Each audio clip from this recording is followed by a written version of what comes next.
মৌলভীবাজারের শ্রীমঙ্গলে উদযাপিত হলো চা শ্রমিক জনগোষ্ঠীর ঐতিহ্যবাহী ফাগুয়া উৎসব।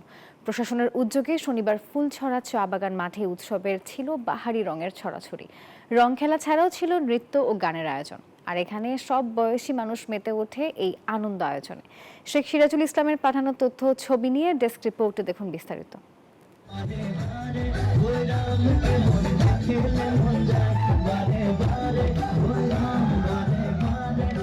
ফাগুয়ার রং আর নৃত্যের ছন্দে মাতোয়ারা চায়ের রাজধানী খ্যাত শ্রীমঙ্গলের চা শ্রমিকরা।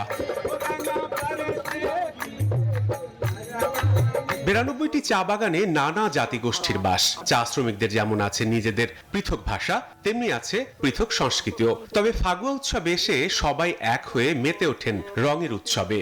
আমরা এখানে এসেছি উড়িষ্যা গানে নৃত্য করার জন্য। আমাদের একটা যদি ভালো জায়গা একটা কইরা দেন, সব বাগানের আমরা আশা করে এখানে নৃত্য করব। নাচ, গান, হোলি খেলা সহ নানা আয়োজনে সামিল হন বিভিন্ন বাগানের শ্রমিকরা। আনন্দময় উৎসবে মেতে ওঠে। বান্ডেল থাকলে প্রতি সেনমানিতে টাকা বাঁচবে। বিকাশ সেনমানি বান্ডেল কিনে জিতুন প্রতি লেনদেনে। বিভিন্ন শ্রেণী পেশার মানুষ।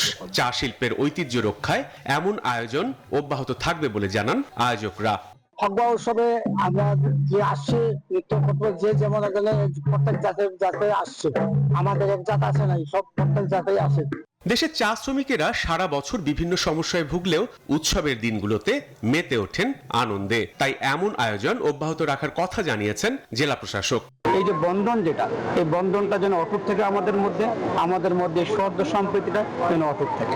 চা জনগোষ্ঠীর কৃষ্টি ও সংস্কৃতি দিনে দিনে বিলুপ্তির হাত থেকে রক্ষা ও উৎসব উদযাপন আগামীতেও অব্যাহত থাকবে, এমনটাই প্রত্যাশা সকলের। Desk report, news 24।